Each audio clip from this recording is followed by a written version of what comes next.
Leading the news this morning, more than 40 aftershocks have shaken Victoria's southeast overnight after a magnitude 5.3 earthquake struck last night. Now, the quake struck about 16 kilometres southwest of Moe just before 9.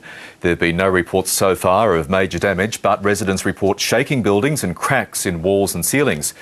The quake shook buildings in Melbourne and as far away as Bendigo, Ballarat, Geelong and Shepparton. WikiLeaks founder Julian Assange is seeking political asylum in Ecuador and is now inside the embassy in London. The Ecuadorian foreign minister has confirmed the request. He says it's now being considered.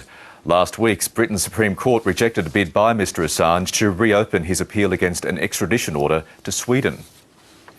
The High Court is set to rule on the school chaplaincy program today. A Queensland man launched the action saying the use of taxpayers' money on the scheme is unconstitutional. Currently, schools can choose to employ either a chaplain or a non-religious student welfare worker.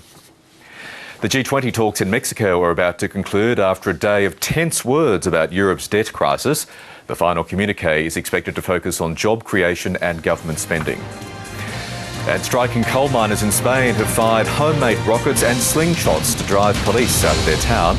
The miners are protesting against cuts to government subsidies for that country's mining industry.